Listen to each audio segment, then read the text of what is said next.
तो लोक लाज कुल श्रृंखला तज मीरा गिरधर भजी।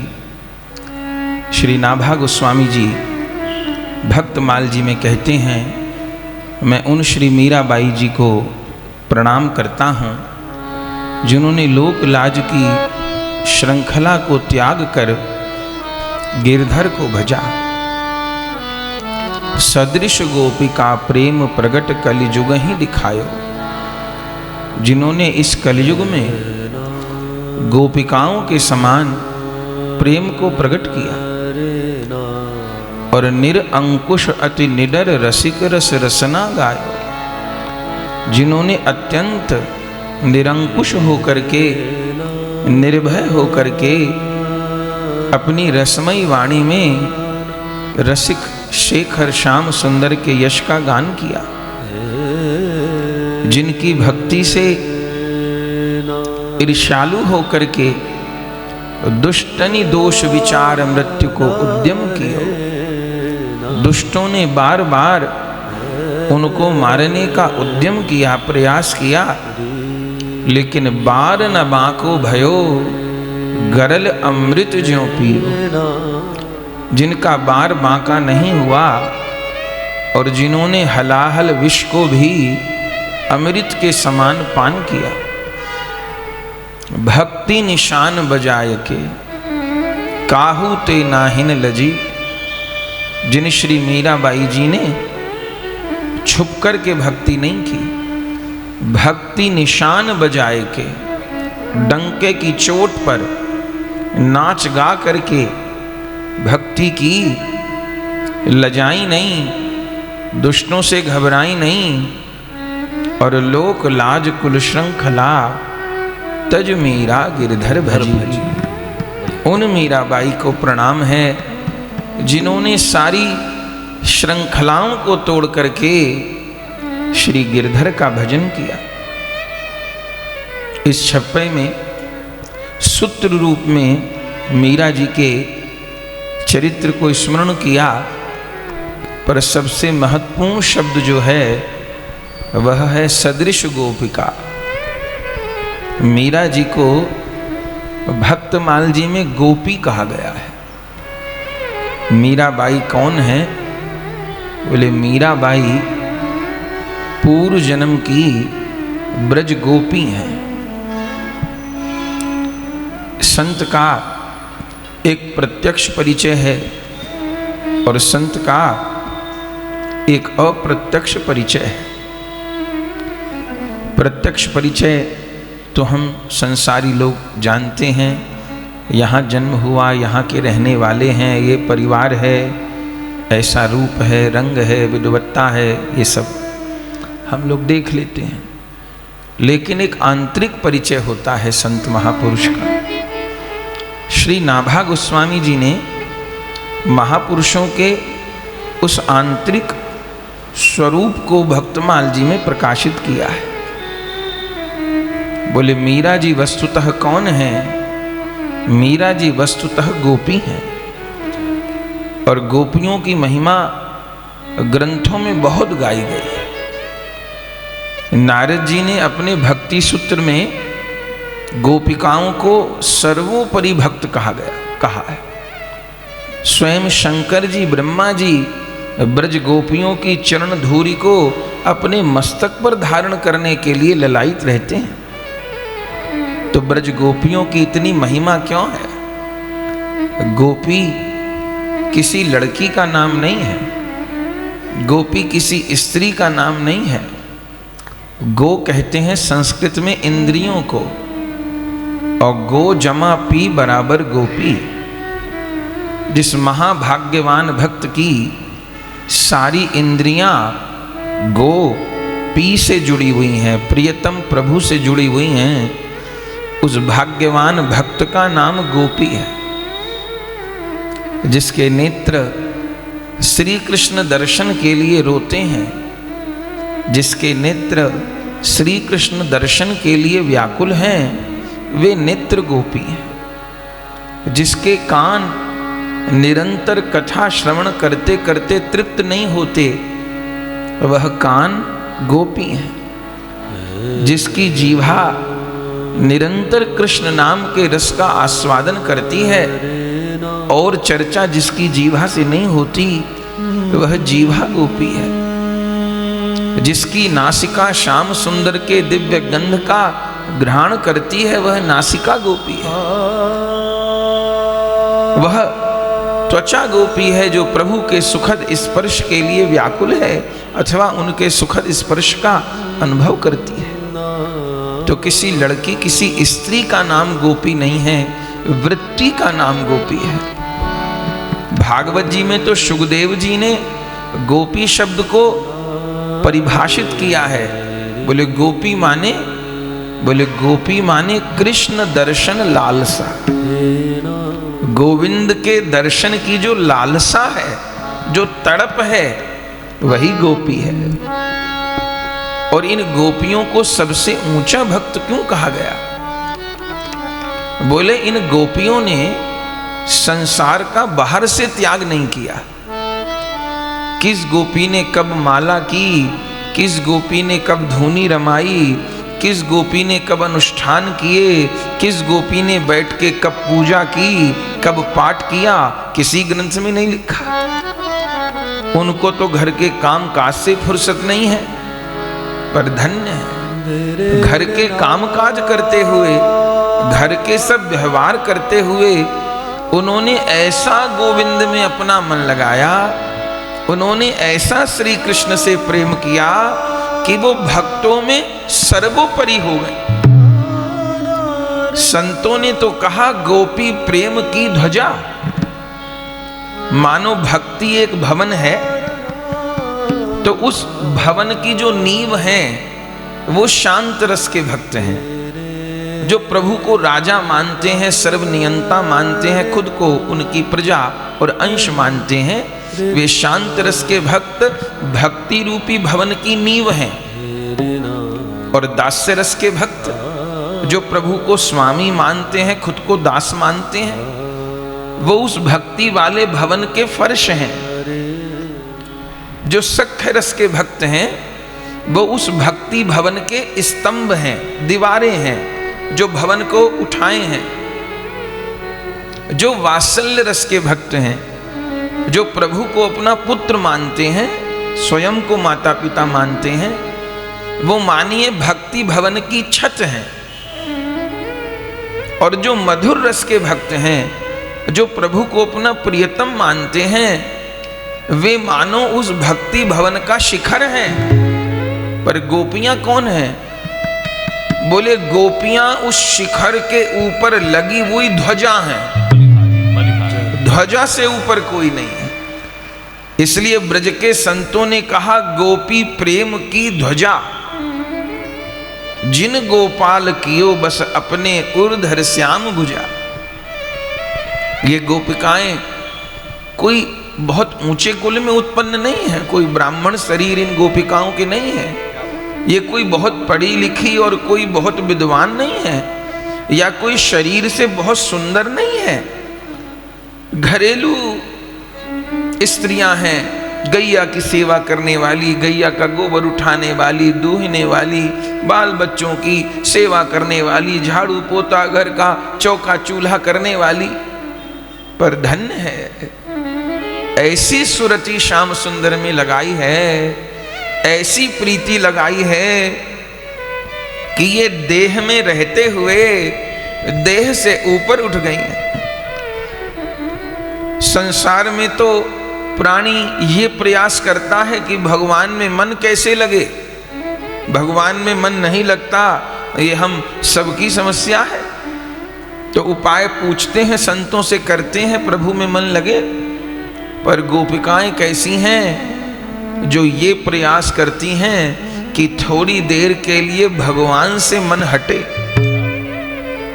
पुराणों में कथा है, नारद जी एक बार ब्रज गए तो देखा एक गोपी यमुना जी के तट पर बैठी है और नेत्र बंद करके योग साध रही है। नारद जी ने कहा बड़ा अचंभा, ब्रज में तो मैंने किसी को नेत्र बंद करके ध्यान लगाते, योगासन साधते नहीं देखा। ये गोपी क्या कर रही है, पूछना चाहिए। पूछा, क्या करती हो तुम? ये नेत्र बंद करके क्या आसन प्राणायाम ध्यान धारणा कर रही हो? गोपी ने कहा, नारद जी, मैं ये ध्यान धारणा किस लिए कर रही हूं आपको खबर नहीं? बोले, ध्यान धारणा तो प्रभु में मन लगाने के लिए की जाती है। गोपी कहती है, ये मैं आंख बंद करके ध्यान, श्याम सुंदर मेरे ध्यान में आ, मैं इसलिए नहीं, थोड़ी देर को श्याम सुंदर मेरे ध्यान से चले जाएं इसलिए कर रही हूं, क्योंकि मुझसे ग्रह कार्य हो नहीं रहे। तो गोपी प्रेम की ध्वजा, और गोपी केवल एक शरीर नहीं है, केवल एक जन्म की साधना नहीं है। गोपी केवल एक जन्म में नहीं बना जाता। भागवत जी में तो वर्णन है, कितने कितने ऋषि मुनि आकर के गोपी हुए हैं। दंडकारण्य के ऋषि मुनि जो हजारों हजारों साल तप कर रहे थे, जब श्री राम वन से निकले तो श्री राम को देख करके मोहित हो गए कि हमको ये प्रभु प्रियतम रूप में प्राप्त हो। भगवान ने कहा, तुम ब्रज में गोपी बनोगे। जब भगवान वामन अवतार लिए तो वामन कन्याएं वामन भगवान पर मोहित हो गई। जब भगवान कच्छप अवतार लिए तो कच्छपी मोहित हो गई। जब भगवान मत्स्य अवतार लिए तो मत्स्य मछलियां मोहित हो गई। उन सब को श्री कृष्ण ने गोपी देह प्रदान किया है। गोपी माने कृष्ण दर्शन लालसा। भक्तमाल जी में मीराबाई जी को गोपी कहा गया है। कौन गोपी हैं ये पूर्व जन्म में माधवी नाम की गोपी थी, जिनका ब्रज में जन्म हुआ था। और उस काल में जन्म हुआ था जिस कालखंड में श्री कृष्ण की लीला हो रही थी। अपने माता पिता की इकलौती संतान थी। पहले समय में छोटी अवस्था में ही कन्या का ब्याह कर दिया जाता था। गौना बाद में होता था, जब लड़की किशोरी हो जाती थी तब गौना होता था। तो माधवी का भी उनके पिता ने विवाह, ब्रज में एक अविचल नाम के गोप थे, उनका पुत्र था सुंदर। उस सुंदर नाम के ग्वाल से अपनी बेटी माधवी का विवाह निश्चित कर दिया था, ब्याह हो गया था, लेकिन गौना नहीं हुआ था। लेकिन कुछ वर्ष बाद माधवी के पिता का देहांत हो गया। तब माधवी की मां ने ही माधवी को पाला था। धीरे धीरे माधवी बड़ी हुई थी, लेकिन उस समय श्री कृष्ण की ब्रज में लीला चल रही थी और ऐसी दिव्य लीलाएं चल रही थीं कि पूरा ब्रज विभोर था। कभी प्रभु किसी गोपी के घर माखन चुरा रहे थे, कभी प्रभु किसी गोपी की ददी की मटुकिया छीन रहे थे, कभी किसी पर रंग केसर की पिचकारी मार रहे थे, तो कभी किसी की चूनर झटक रहे थे, तो कभी बंशी बजा करके पूरे ब्रज को मोहित कर रहे थे।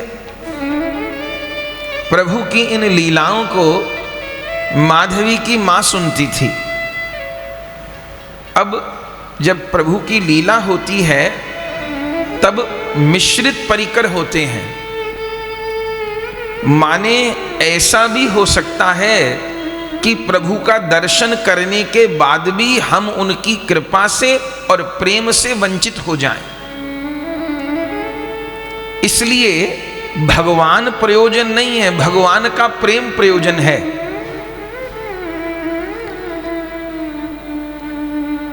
गोविंद का प्रेम तभी मिलता है जब गुरु कृपा से गोविंद मिलते हैं। जिनको बिन गुरु कृपा के गोविंद मिलते हैं उनके हाल ग्रंथों में लिखे हैं। रामायण में अरण्य कांड में सूपनखा को भी श्री राम मिले हैं और शबरी को भी श्री राम मिले हैं। वही अरण्य कांड है, वही श्री राम है, पर कितना बड़ा अंतर। श्री राम का दर्शन करके सूर्पनखा को काम बढ़ रहा है और जा रही है तो नाक कान कटवा के आ रही है। और उसी अरण्य कांड में शबरी को भी श्री राम मिल रहे हैं तो शबरी को परम विश्राम मिल रहा है। तो राम जी तो एक ही हैं, दोनों स्त्रियां हैं, पर इतना अंतर क्यों? सूर्पनखा का कल्याण नहीं होता, शबरी जी को परम विश्राम मिलता है। कारण क्या है? कारण सिर्फ एक है, सूर्पनखा को बिना गुरु कृपा के राम मिले हैं और शबरी को गुरु कृपा से राम मिले। सूर्पनखा को राम तो मिले हैं पर राम नाम नहीं मिला। शबरी को राम पीछे मिले हैं, पहले राम नाम मिला है। सूर्पनखा को बिना राम नाम जपे राम मिले हैं, तो राम की महिमा वो क्या जाने। शबरी को पूरे जीवन राम राम जप के राम मिले हैं। इसलिए भगवान का प्रेम प्रयोजन है, भगवान प्रयोजन नहीं है। न तो रावण, कुंभकर्ण, शिशुपाल, दंतवक्र, शल तोषल, चाणूर, मुष्टिक, अघासुर, बकासुर, इन सब दैत्यों को भगवान मिले थे, बहुत अच्छे से मिले थे, पर भगवान ने मार के इनको मुक्ति दे दी हो, वो तो भगवान का स्वभाव है, पर भगवत प्रेम इनको प्राप्त नहीं हुआ। क्यों नहीं हुआ? क्योंकि इनको बिना गुरु कृपा के राम मिले। इनको गुरुदेव से कृष्ण नाम नहीं मिला, इन्होंने भजन नहीं किया, इन्होंने गुरु मुख से कृष्ण कथा नहीं सुनी, तो भगवान मिलने के बाद भी इनको लाभ नहीं हुआ। तो जब लीला होती है तब दोनों प्रकार के मिश्रित परिकर होते हैं। भगवान भी प्रकट होते हैं, उस समय भी लाभ उन्हीं को मिलता है जो उस रस के पात्र होते हैं। स्वयं भगवान श्री कृष्ण चैतन्य महाप्रभु जी इस धरा पर प्रकट हुए, लेकिन जिन गौरांग महाप्रभु ने सारे जगत को कृष्ण प्रेम का दान किया, उसी नवद्वीप में रहने वाले कुछ लोगों ने गौरांग महाप्रभु की निंदा की कि रात दिन हरे कृष्ण होती है, रात दिन हरि बोल होती है। रामा कृष्णा गोविंदे खामंदे न सोवंदे, ऐसा कह के निंदा की। चूंकि उन्होंने कृष्ण नाम नहीं किया, इसलिए प्रथम भगति संतन कर संगा। प्रथम भगति संतन कर, रास्ता यही है, प्रथम भगति संतन कर संगा, दूसर रति मम कथा प्रसंगा। पहली भक्ति संत महापुरुषों का संग है, और उन संत महापुरुषों का संग हमने किया अथवा जिनका संग किया वो संत महापुरुष ही हैं। इसका परिणाम क्या है? बोले दूसर रति मम कथा प्रसंगा। उस प्रथम भक्ति का परिणाम ये होगा कि भगवान के नाम में, कथा में, लीला में रति हो जाएगी, प्रीति हो जाएगी। और फिर क्या होगा? गुरु पद पंकज सेवा तीसरी भक्ति अमान। फिर गुरु पद पंकज सेवा की प्राप्ति होगी, और फिर चौथी भक्ति मम गुणगन करई कपट तजिगान। फिर कपट छोड़ करके, रो करके हरिनाम संकीर्तन बनेगा, लीला का गान बनेगा। चौथी भक्ति मम गुणगन करई कपट तजिगान। रास्ता यही है, क्रम यही है। तो जो माधवी की मां थी वो रहती ब्रज में थी, लेकिन ब्रज रस से अछूती थी। भगवान ऐसी ऐसी मधुर लीलाएं कर रहे थे, सब विभोर थे, लेकिन वो वंचित थी। और उससे डर लगता था कि कल को मेरी बेटी का गौना होगा, और गौना होकर के मेरी बेटी ससुराल जाएगी, और कहीं ये मेरी बेटी नंद लाला के चक्कर में पड़ गई, उसकी बंशी सुन करके, उसका रूप देख करके मोहित हो गई, तो मोहे लगन लगी घनश्याम की, मैं रही न काहू काम की। मेरी बेटी का घर परिवार न बिगड़ जाए, मैं विधवा स्त्री कैसे अपनी बेटी का संरक्षण करूंगी। तो माधवी की मां ने अपनी बेटी को रात दिन समझाना शुरू किया। छोटेपन से क्या समझाना शुरू किया? बेटी तेरे पिता तेरा विवाह कर गए हैं, कुछ दिन बाद तेरा गौना होगा और गौना होकर के तो नंद गांव में जाएगी। बेटी, नंद गांव में एक जादूगर रहता है, जादूगर, उसका नाम है कन्हैया। बेटी भूल करके भी उस जादूगर कन्हैया के चक्कर में न पड़ना। नहीं पड़ूंगी मां। वो जादूगर कैसे जादू करता है? अरे बेटी पूछ मत, जो उसको देख लेता है वो ही मोहित हो जाता है। उसकी जिस पर दृष्टि पड़ जाती है वो मोहित हो जाता है। और सुना है उसके पास एक जादू भरी बंसी है बांस की, वो जाने उस बंसी में कौन सा सुर बजाता है। मनुष्यों की तो कौन कहे, सारी गैया ही मोहित हो जाती हैं, अपने थनों से दूध गिराने लगती हैं। उस कन्हैया की बंसी सुन करके बछड़े गैया का दूध पीना भूल जाते हैं। अरे यहां तक सुना है यमुना की धारा स्तंभित हो जाती है। तो बेटी बात गांठ बांध ले, कभी भी उस जादूगर कन्हैया के चक्कर में नहीं पड़ना है। उसकी बंशी नहीं सुननी, उसका नाम नहीं लेना, उसकी तरफ देखना नहीं, उसको अपने को देखने देना नहीं। जो उसके चक्कर में पड़ा सो तो गया काम से। रात दिन समझाती थी, रात दिन समझाती थी माधवी को। माधवी भी बहुत ध्यान से सुनती थी। मां, मैं बिल्कुल ध्यान रखूंगी, मैं बिल्कुल भी उस जादूगर की तरफ देखूंगी नहीं। अरे बंशी से सावधान रहना होगा। तो वो कब बजाता है बंशी खबर नहीं, कब बजाने लग जाए, पर संध्या समय तो उसकी बंशी जरूर बजती है जब वो गैया चरा के लौटता है। तो मां, मैं क्या करूं? अरे उस समय तू कान में रुई ठूस के कहीं कोने में बैठ जाना, बंसी कान में न चली जा। अच्छा मां, और वो जादूगर चोर भी है, चोरी भी करता है। हाँ, क्या चोरी करता है? माखन चुराता है, दही चुराता है, दूध चुराता है। अरे चोर माखन दूध दही क्यों चुराता है? अरे सुना है जिस गोपी के घर से माखन चुरा लेता है, माखन के बहाने उसका मन ही चुरा लेता है। तो बेटी कभी भी तू छीके को माखन को बाहर मत सजा देना। अरे मां, मैं तो 4 कोठरी के अंदर माखन को रखूंगी छिपा करके, कहीं वो माखन न खा जाए तेरा। बेटी इतना लंबा घूंघट काट के रखना, न तू कभी उसको देख पावे न कभी वो तुझे देख पावे। रात दिन समझाया, रात दिन समझाया। माधवी ने भी खूब गांठ बांध ली बात। करते करते समय बीता और माधवी के गौने का समय आ गया। अभी सुना, अभी चल गोप के पुत्र सुंदर से विवाह हुआ था और ये सुंदर श्री कृष्ण का सखा था। इसको तो खबर नहीं। पत्र आया कि फला दिन गौने का समय रखा गया है और एक दिन तो सुंदर गौना करवाने के लिए आ गया।